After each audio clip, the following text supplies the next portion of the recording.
Are you a runner? Would you like to be a runner? Do you live with a runner or have a best friend who's a runner? Or maybe you just think runners are weird and you'd like to understand why. Regardless of which camp you're in, if running is the question, this episode is the answer. Welcome to the latest episode of the Catalyst Health, Wellness, and Performance Coaching Podcast. I'm your host, Dr. Bradford Cooper of the Catalyst Coaching Institute, and today's guest is Dr. Juliet McGrattan, physician and best-selling author of Run Well, the new book known as the Health Bible for runners. On the health and wellness coaching front, the last of our certification programs for this year wrapped up last week. However, it's not too early to book your spot for the January 29th and 30th event to springboard your career forward in the new year. And if you like to work ahead, as soon as you register, you get access to all the other coursework that accompanies that Cornerstone weekend. If you got questions about the program, certification, how it fits into your career plans, reach out to us. Let's set up a time to discuss it. Results at catalystcoachinginstitute.com or visit the website catalystcoachinginstitute.com anytime. Now, let's tap into the wisdom of running doc, Dr. Juliet McGrattan, on the latest episode of the Catalyst Health, Wellness, and Performance Coaching Podcast. Dr. Juliet McGrattan, author of Run Well. I love this book. We are going to totally nerd out today on running stuff. Thanks for joining us on the Health, Wellness, and Performance Coaching Podcast. Hi, thank you so much for inviting me. I'm really excited and happy to nerd out with you. All right, so reading your book, I've got it right here in front of me. We can't show it on our podcast, but it's sitting here. And as I was reading through the introduction, so heartwarming. You shared the story of your first half marathon, and so many people could relate to this. The cold, the rain, the exhaustion, the chafing of your thighs, the blistered feet. And then I love this at the end. You said, but I was happy. I wanted more. And that was the beginning of a true voyage of discovery. Oh my word, what great words. So a lot of people are like, oh my gosh, that was me. Not just runners, but non-runners who have been through some difficult thing or really a struggle or whatever it might be.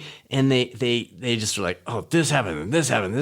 And I was so happy. Let's just talk about this with what was going on in your head. What was it about running? Because you've had quite the career, but what was it about running that had such a positive influence on that space between your ears or maybe broaden it to our ears?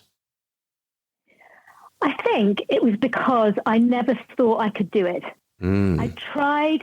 I wasn't particularly sporty as a child. I loved dance, so I did an awful lot of dance, but I was never really a runner. I tried running loads of times as a teenager and through university, and I thought it was awful. My knees hurt. I was so out of breath, and I always assumed it was just because I was really, really unfit. And I never thought that I could be a runner and I could enjoy running and I could do it regularly. And it was really, really difficult. And I think the fact it was so hard and that it was such a challenge for me when I succeeded in a goal, and for that, at that particular time, it was doing my first half marathon. It was just amazing. Just how could I do this? I couldn't believe that my body could actually achieve something that I really didn't think it could. And I think that is what made it so powerful to me and really inspired me to go on and use running in my career in life. And it seems like, again, as I was reading through that, I love to run, so I'm thinking running, but I'm also thinking, oh my gosh, that's the story of my PhD. Oh my gosh, that's the story of starting a business. Oh my gosh, that's a story of our marriage or raising kids. Or have you seen that connection? Have you had people talk to you about that as they've read your book and heard you speak? Definitely. I mean, I've had it in other situations in my life, and particularly writing a book. Oh my goodness. The first one, I couldn't be an author. I didn't do very well in English at school, and actually realizing that I could do it if I did break it down. And really the lessons I learned from running, I took to other areas of my life. And other people say this as well. You know, it's the fact that you look at a goal and you think, I couldn't do it. But if you break it down into small chunks, whatever it is, and you do one day at a time and you do one little chunk at a time, that before you know it, you've got to the top. And I use that in all areas of my life, work projects, family things. Just break it down, smaller, smaller, smaller. What can I do in the next 5 minutes that will help me towards my goal? That is so powerful. We had our annual coaching retreat and symposium this last weekend up in the Rocky Mountains, and Susan Williams, first medalist in the U.S. for the triathlon, was one of our guest speakers. And the feedback we got after the retreat of people saying, wow, like Susan, I'm not a runner, but Susan's story about, running was her struggle, and yet she stayed with it. And 20 years later was on the podium at the Olympics as a triathlete, et cetera, et cetera. I think your message, it's got to be resonating with so many people that are struggling with something right now. I appreciate the fact that we're not just talking. I think that's what I'm loving here is you're saying the book, like, yes, the struggles were there. I'm not a writer. I wasn't that good at English.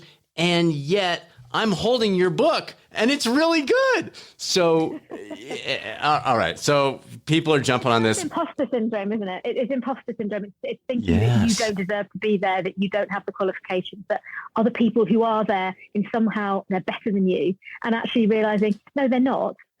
That you have a place there and you can do it if you decide you want to do it and you work towards it. Yeah, you have to work hard, but that's fine. Just take that first step and don't feel like an imposter. All right. So there's so many questions I want to ask you, but let's jump into you're a physician. You deal with a lot of different things, but running injuries, absolutely, people are finding you for that. What are some of the most common questions about running that you receive from patients? So just a bit for accountability, sort of clarity. I'm not working as a physician anymore. Okay. I left my role about 2.5 years ago officially, really to focus on my writing and my love of running and using running to improve health. And so I'm not seeing patients currently, but I obviously spend a lot of time helping runners, and they very often ask me as an aside about problems that they have. And I think sometimes what amazes me is that it's not the big things. It's not the big questions about hearts and lungs. It's the little things. It's the small things that become game changers, going right down to blisters and chafed skin and pains in their foot, or just small niggles that happen all along the way. And I think trying to help people overcome those, because otherwise they become barriers. It's really hard to stay motivated when you're exercising, whatever your sport is. It's hard to keep going at something, especially if you find it hard. And if a barrier comes along, it's all then too easy just to say, oh, well, it's not meant to happen, or I tried this, but this happened, or that happened. And my idea was to try really to help people to break down those barriers, some of which are quite taboo, lots of men's and women's health topics and things which stop them running or stop their enjoyment of running or exercise, and to really try to dispel some of those myths that are tied up in those things as well. Let's jump into some of those. What are some that come to mind as you're saying, you know what, we got these taboo topics, people can't ask about it, even with their physician, they may not be completely comfortable. It's certainly not with their friends or family members. Can you hit a few of those for us? Sure. Bring it on. Our audience loves this stuff.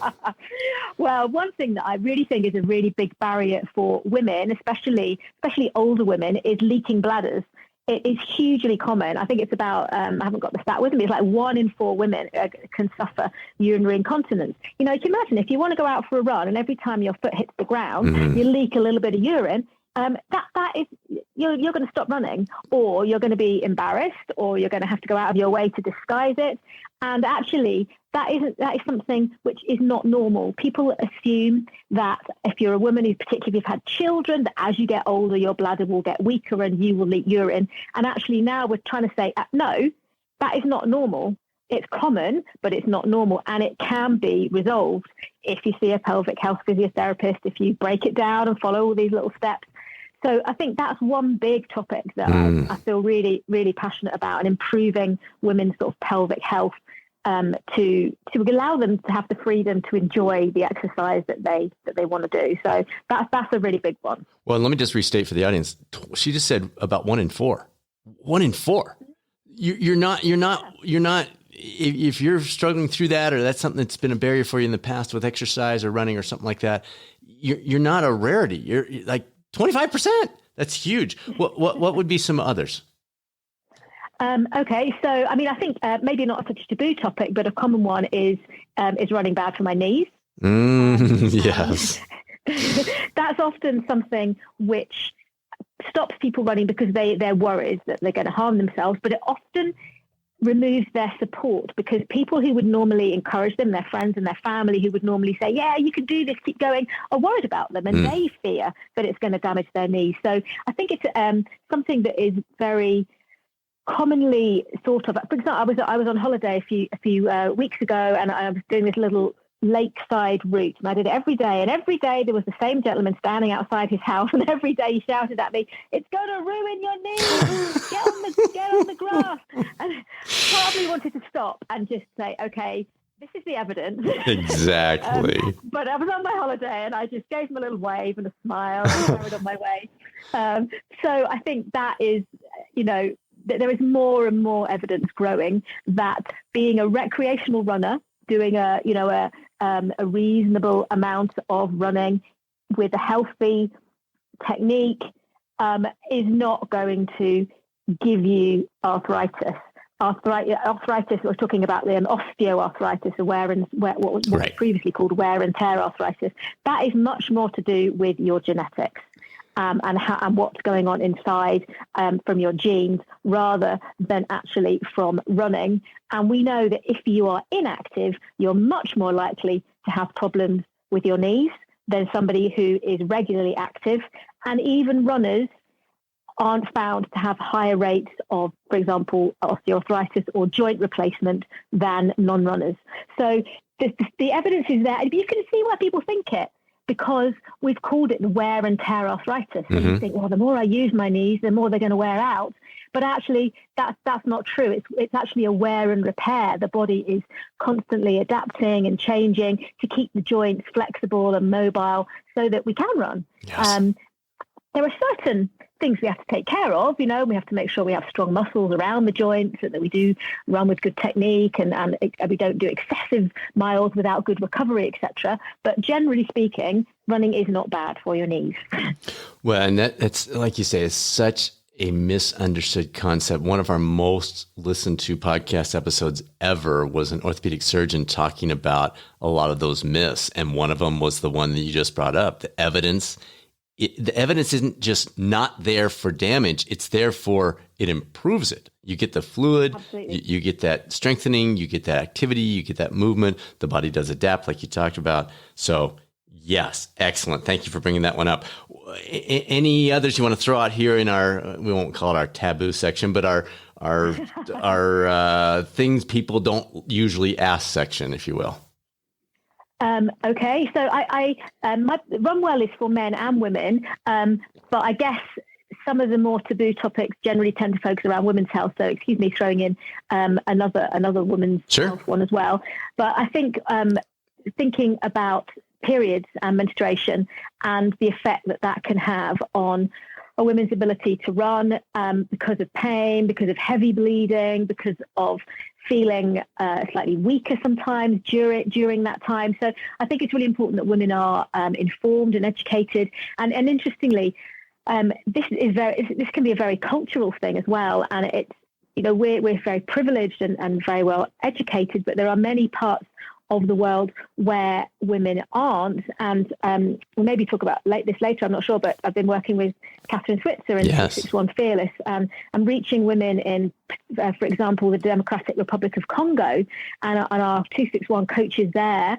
We were educating them about women's health, and there are still many, many taboos. Women believe that they're not safe, or that they shouldn't run when they've got the period. Our coaches in India saying, in some rural households, women aren't even allowed in the kitchen when they've got the period, so surely they can't go out running.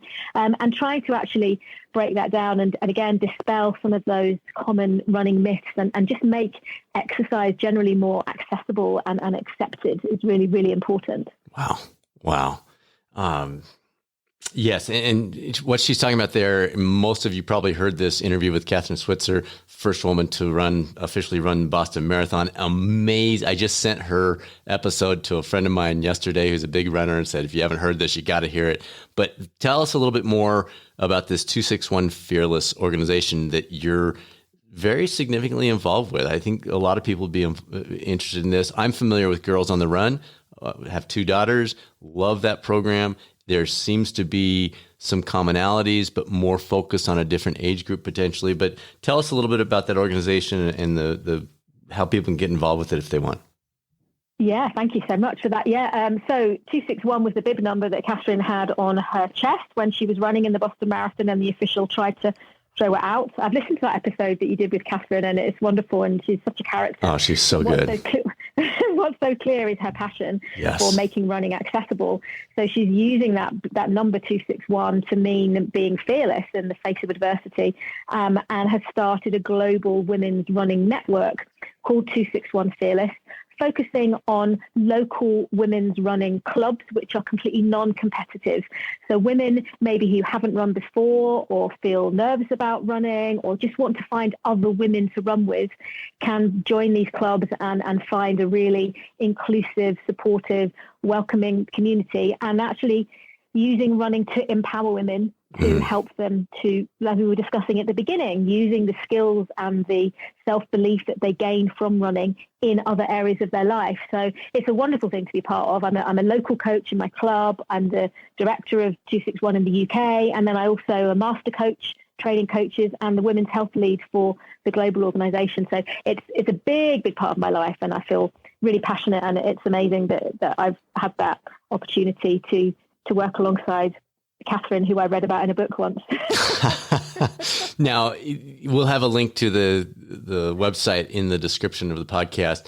But this is available. You mentioned the Congo. You're in the UK. I believe Catherine is in Australia at least part of the year. Is this have a pretty good presence in the US as well? Yes, there are clubs in the US. I can't remember off the top of my head how many, but there definitely are. We're on 5 continents now, so wow. There are clubs around, and people who don't have a club nearby can still benefit from some of the educational stuff that we do with talks on YouTube and just becoming part of the community. So yeah, it's Beautiful. very exciting. Beautiful. All right. So what surprised you as a physician and partially as a runner as you did the research for your book? Because your book is loaded, like it covers everything pretty much that people are asking about when it comes to injuries and issues and struggles and all that kind of stuff. As you were preparing that, I'm sure you went in with, I want to hit these 10 things. But then as you were researching it, were there a couple things that came up where you thought, oh, I didn't realize that?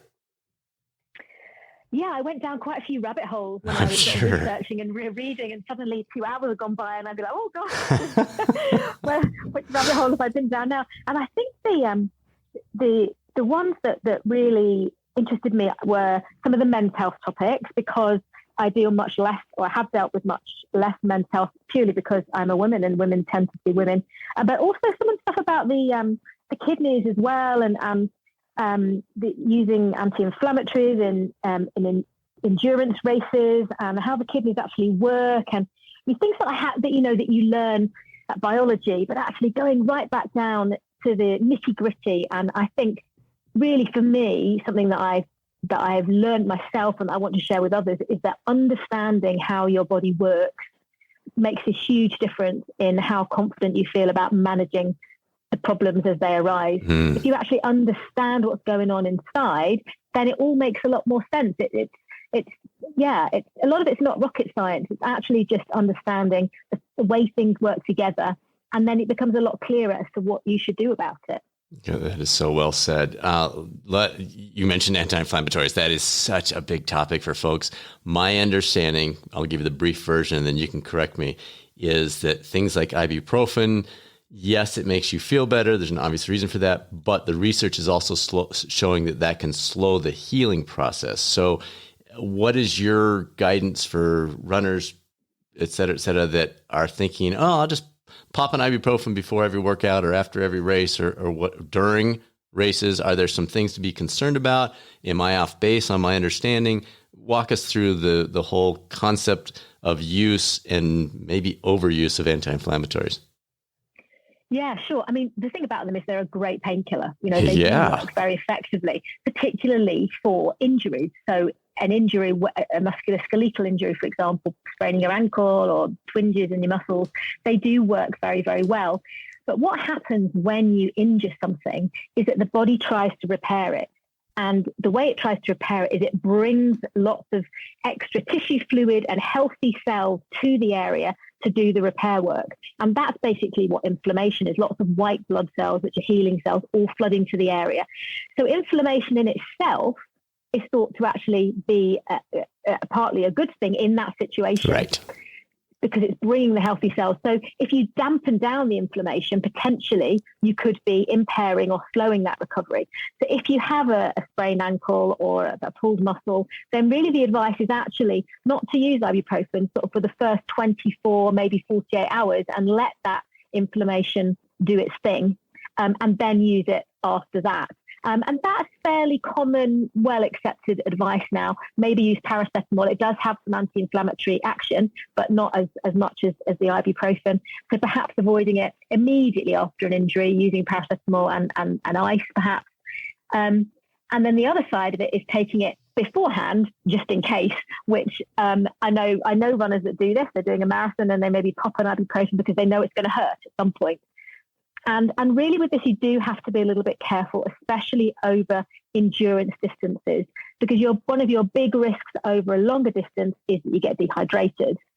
And if you're dehydrated, it can affect your kidney function, and so can taking an anti-inflammatory on dehydration. You risk damaging your kidneys. And then they've done various studies and things looking at ultra runners and looking at their kidney function. And really there was pretty good evidence that actually those who were using ibuprofen did have some kidney impairment following their races. What we're not 100% sure of is how quickly those things pick up and recover again afterwards. You know, if it's a temporary thing and it's done its job, how harmful is it going to be to do it intermittently? Is it going to put you at any long-term risk in the future? And a lot of that is very, very unclear. But I think, you know, and it is very commonly done, but it is just worth thinking, do I really need this? And if I'm going to use it, am I safe to use it, and how can I use it as safely as possible in making sure that I'm keeping really well hydrated and not putting my kidneys at risk now and possibly in the future. Great advice. I want to come back to the first part of that advice because I think a lot of people are probably rewinding this, or boy, I just dated myself by saying rewinding, didn't I? A lot of people are going back 3 minutes in this podcast and saying, wait, did she say if I sprain my ankle, if I strain a muscle, I should try to avoid the ibuprofen for the first 24 to 48 hours? And that's exactly what you said. And it doesn't mean, you know, in a severe situation, it doesn't have a place. But generally speaking, if you can get by without it, you want to avoid it that first 24 to 48 to allow the body to do its natural job. Did I hear you correctly? Yeah, exactly that. I mean, obviously, pain is pain, and if Sure. it's severe and you need to take Of course. something for it, like you say, then fine. But if it's not that bad and you were only doing it because you thought it was going to help you heal more quickly, then you're doing the opposite. Not to take it. Yeah. I think that's so important for people to hear, because I live in the healthcare world, and I even have friends that have 20 years of healthcare behind them. They're theoretically staying up on the latest research, and they'll say that, you know, you got some swelling. Why don't you take a couple of ibuprofens? That'll take the edge off things.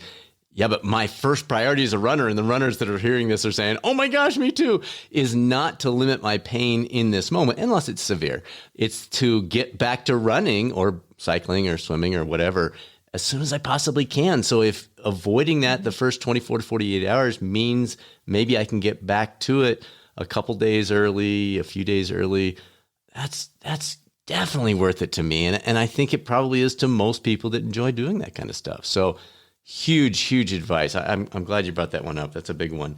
All right. So speaking of taboo, we're going to talk about one of the questions you addressed. You addressed the age-old question about whether sex the night before a race has a negative influence on your results.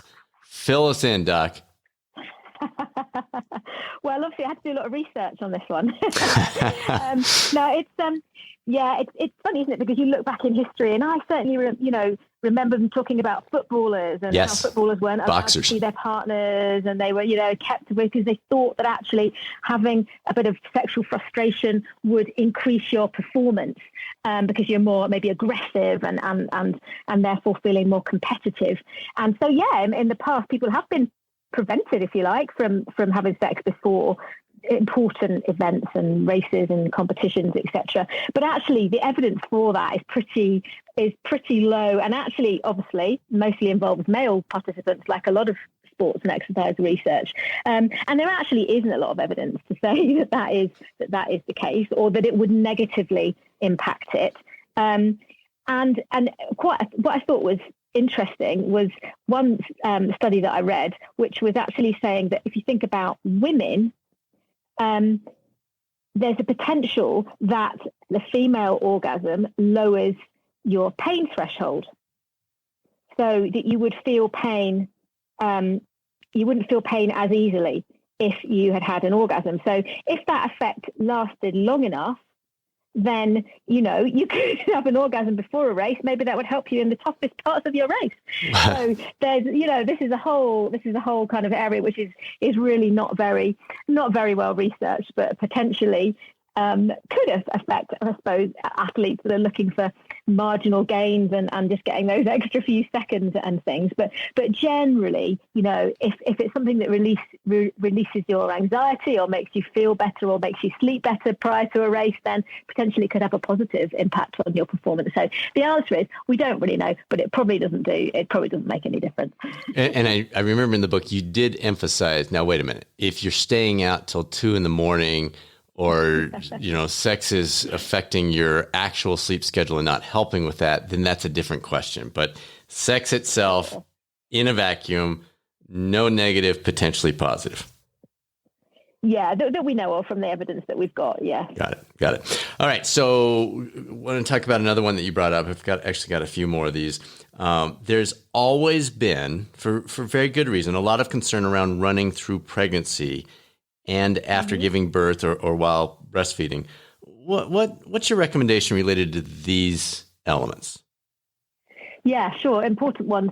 So pregnancy, particularly, a big sort of hot topic at the moment. And the most important thing in this is to know that an active mother is more likely to have a healthy pregnancy and a healthy birth and a healthy child. Now, if you look at the sort of World Health Organizations, here in the UK, we have our Chief Medical Officer's guidelines for physical activity. The guidelines that they give are exactly the same for the non-pregnant and the pregnant woman, because we know that actually the woman should still be aiming to be active, maybe 150 minutes of moderate intensity activity a week, 2 episodes of 2 workouts of strength exercises, and to try to avoid sitting. So the guidelines are no different, other than be careful not to bump your bump, so that you're protecting the fetus from. So maybe not taking up downhill skiing or horse riding. But the thing is, it depends on what you've been doing before and what you're proficient at. So really the key in pregnancy is, if you are already active and happy with what you're doing, it's to stay doing that, and to look at a time of pregnancy as a time to sort of maintain your fitness, rather than pushing for personal bests or extra training hard to try and increase your speed, etc. You keep yourself ticking over so that you're maintaining your fitness. But if you've never really exercised before, then it's still a good idea and a perfect time to actually start exercising, but doing it gradually, starting with brisk walking and sort of building up very, very slowly. Because what you just want to be careful of is that you don't hugely overexert yourself. And a way to do that is always to just make sure that you can talk when you're exercising. If you can talk when you're exercising, your heart rate is going to be at a rate which is safe and not harmful. So really the message is just keep doing what you're doing. And if you've never done it before, start slowly and build up gradually, because we want pregnant women to be active. And if you're fit through your pregnancy, then you're going to be fitter for your labour, which, let me tell you, is the biggest endurance event I've ever done. And then we know it has positive effects on your baby as well, if you're a a fit mother. So again, it has been thought best to rest, best to take it easy, put your feet up as much as possible, listen to your body, yes. Take things easy when you need to, but by no means put yourself on bed rest or stop being active and enjoying the sports that you've enjoyed before, unless let's say they are high risk and you've individually discussed it with your doctor that it's not safe for you. There's very few pregnancy situations where physical activity is harmful, but obviously if you've got a complicated pregnancy, you should always speak to your health professional. Sure. Okay, good. Very well said. And I think you covered all the bases of accepting this situation type thing. All right. Running when sick. You referenced the age-old advice that I've heard forever: above the neck, what the heck, in the chest, best to rest. Can you walk us through exactly what that means? Because you see both ends of the spectrum here. You see the person's like, oh, I can still get my workout in. I know I know I can. And then you have other people like, oh my gosh, I have a slight little, nasal drip. I think I should take my day off. So your advice, tied to the age-old advice, kind of helps us with both of those extremes. Can you walk people through how to decide, should I run today? Should I take the day off? Yeah, I mean, I've referenced what the above the neck, what the heck, below the chest, best to rest. But actually, I've referenced it and saying that there is more to it than that, because we do know that sometimes the problem can be above the neck and still be something where you shouldn't be running. Okay. So my example for that would be something like a sinusitis, because a sinusitis can be quite severe. It can be a significant infection in your sinuses that makes you feel unwell, that can give you a fever, that can give you the shivers, and certainly you shouldn't be running in that situation. So I think use that as a guide. Obviously, if you've got a deep chesty cough and you're bringing up sputum and stuff, then clearly you shouldn't be running. But I think more important is actually how you feel in yourself. Certainly, if you have just a very mild sniffle, a little bit of a cold, there's some evidence that actually doing some exercise might help you, because it increases the blood flow and it opens up your nasal passages and can act as a bit of a decongestant. But if you've got a high temperature, if you're shivering or aching, or you're just, when you go up the stairs at home and you get to the top of the stairs and you feel breathless or weak, there's no way you should be running. If you've got any dizziness or you're lightheaded, if you haven't been able to eat or drink, perhaps you've had a gastric problem, you haven't had a normal sort of full meal for that day, you just feel exhausted, then those are situations when it's really better just to listen to your body. Some people follow their resting heart rate in the mornings to track their sort of fitness. If you've noticed an increase in that, then that is sometimes a sign that your body's under that extra little bit of strain. Because when you've got these infections, usually they're viral, but when you've got them, your body is working hard to kill them off, and your immune system's kind of in overdrive, if you like. It doesn't really need the extra stress that a full-on intense workout is going to give you. If you elevate your already high heart rate, if you've got a fever and a fast pulse, if you elevate that even further, you could feel really dizzy or unwell, or worst case, push your heart into an abnormal heart rhythm. So I think we often get so caught up with trying to stick with our plan and reach our goal and not want to miss a session that we sometimes don't do ourselves any favors. And if we were to just take an extra day or two to get ourselves back, then we would bounce back much more quickly, rather than continuing to push and ending up having longer and more time out of training than we would have done before. Well, it's such a good reminder that, folks, you miss a workout or two, nothing changes. Like, don't stress about that. Maybe your body is needing that rest anyway. So I think it's a good reminder. It's not all about get every single session in. It's about the bigger picture. How's your body responding? What's your resting heart rate, et cetera. So yeah, very well said. What's your favorite part of this book?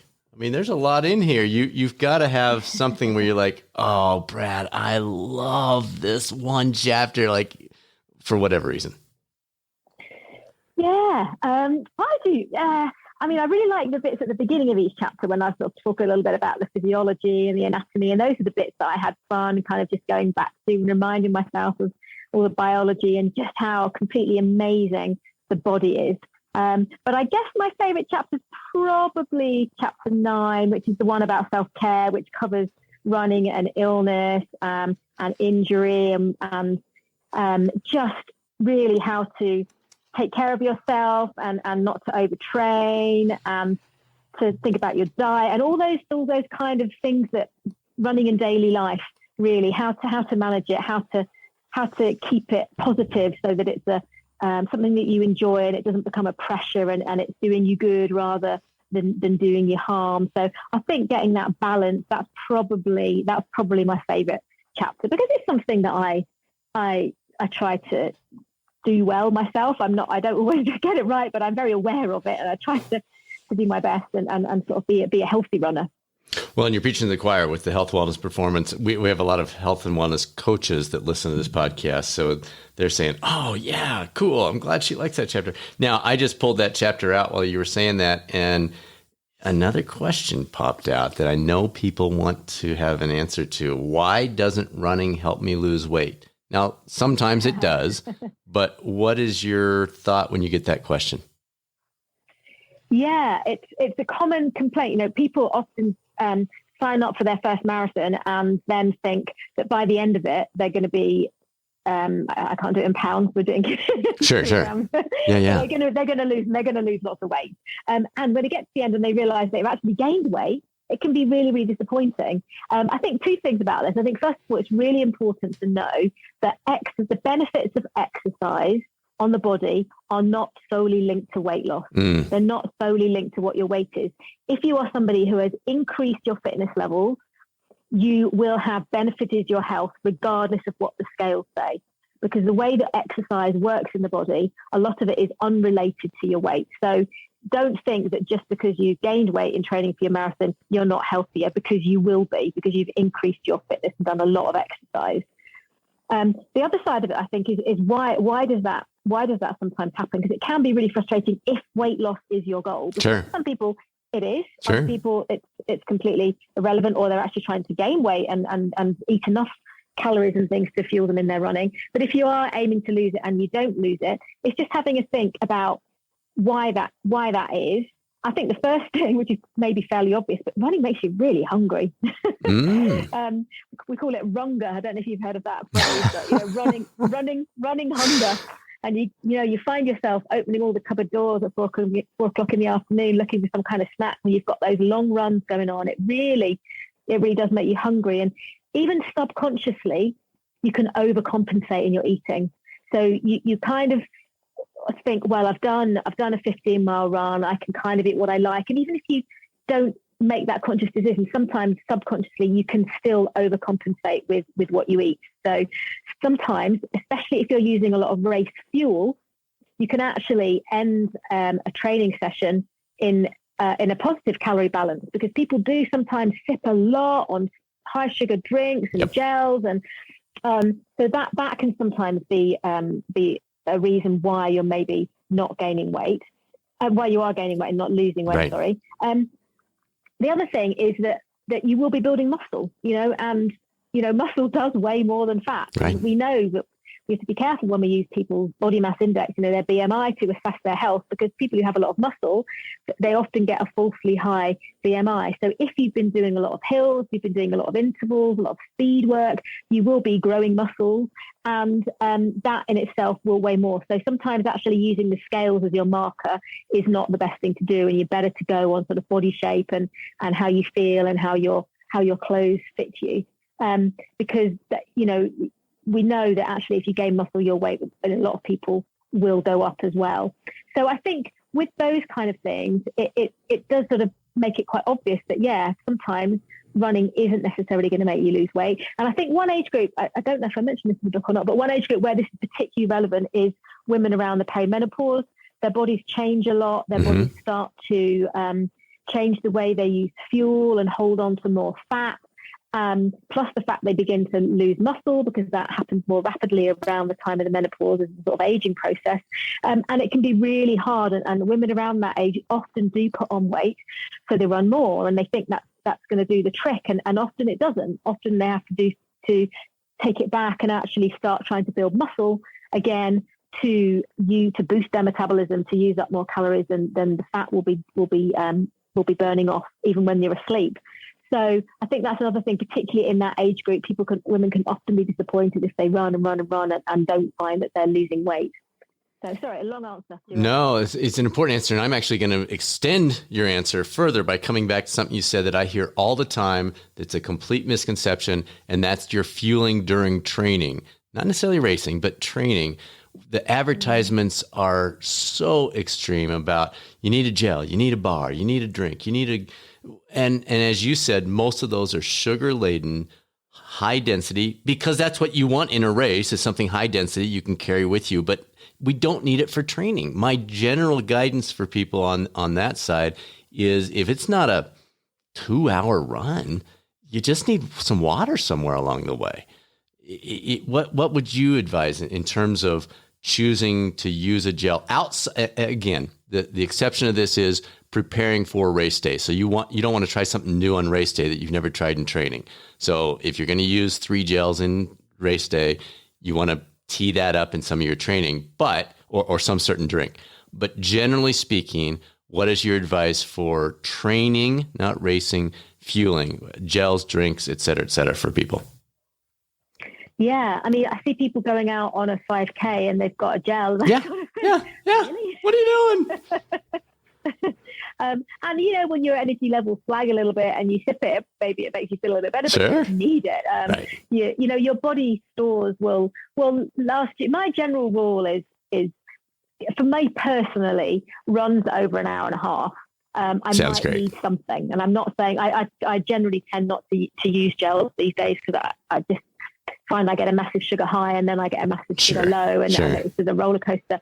So I mean, unless it's a very, very hot day and I know I'm going to be sweating a lot, in which case I might have a little bit of electrolyte in a drink form. But generally, you've got enough stores in your body to easily last you 90 minutes, if not longer, depending on intensity, etc. But that's my sort of general guidance. And if I'm going on a longer run and I'm maybe doing, 2-3 hours, I might have something after a small amount after an hour, and then another small amount after an hour, just to keep things sort of ticking over. Perfect. But a lot of it, I think, is psychological, and it's feeling like you need it when you probably don't, and maybe you're just thirsty as well, and actually just a little bit of hydration can do the trick. But yeah, I feel very similar to you about that. Yeah, very good. All right, just a couple more.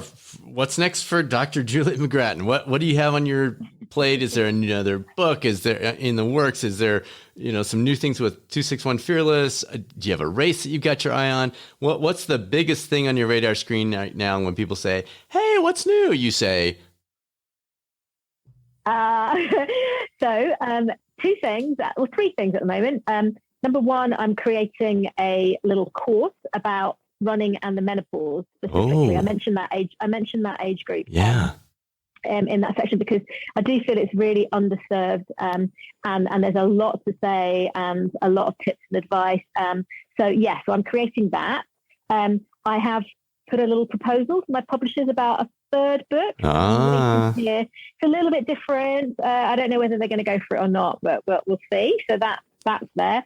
And then 261 Fearless is growing all the time, and we're just trying to really make sure that what we provide is really high quality, that we really focus on education, because education is key to empowering women. So education about women's health and about running and about leadership skills, and so spending quite a lot of time nailing down our principles and our ethos, and making sure our education resources and courses, etc., that we offer are as good as they can be. So we're going back through everything and learning from what we've experienced over the last few years and setting up, because we just want to provide high quality and make sure that the messages we give are on point and relevant and up to date and evidence-based, and can really help the women who they reach. Evidence-based. You're speaking our language. I love it. All right. Final words of wisdom. Anything that we haven't talked about that you're like, "Oh, Brad, why didn't you ask me this question? Because I want to get it out there." Is there anything for the runners or the non-runners that you'd like to put out there in the world for people to tune into? Oh, thank you. So yeah, maybe the only thing that I would say is that before I wrote Run Well, I wrote a book called Sorted: The Active Woman's Guide to Health. This is much more this is all exercise, much more for the non-runners. So that might be a resource for some of your coaches to maybe dip into if they're specifically working with women. And yeah, I don't know. Come and find me. Come and say hello. I've got my blog. I'm on Instagram. I love to chat. I love to talk about health and running and exercise generally and women's empowerment. So please do come and say hello and join in the conversation. I love it. And we'll get all those links so people can easily access you through the description here. So Dr. McGrattan, this was so much fun. We could do this for 3 or 4 more hours very easily, but I know your schedule's tight and I appreciate you spending some time with us. Thank you very much. I've really enjoyed chatting. Like you say, there's so much more to say, but that's amazing. I knew coming into this one that Dr. McGrattan and I were going to have some fun nerding out on running. I hope you enjoyed it, and I hope it was worth coming along with us. Again, her book is Run Well: Essential Health Questions and Answers for Runners. Thanks for tuning into the #1 podcast for health and wellness coaching. We are here. If you have any questions about health and wellness coaching on either a personal or organizational level, feel free to drop us a line anytime.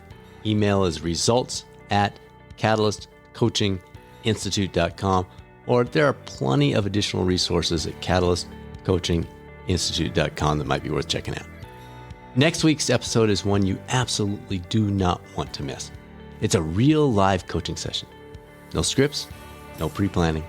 You get to be a fly on the wall as a nationally board certified health and wellness coach comes alongside a real person and gives you a chance to see how it really works.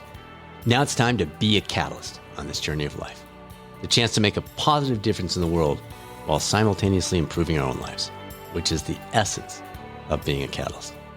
This is Dr. Bradford Cooper of the Catalyst Coaching Institute. Make it a great rest of your week, and I'll speak with you soon on the next episode of the Catalyst Health, Wellness, and Performance Coaching Podcast, or maybe over on the YouTube coaching channel.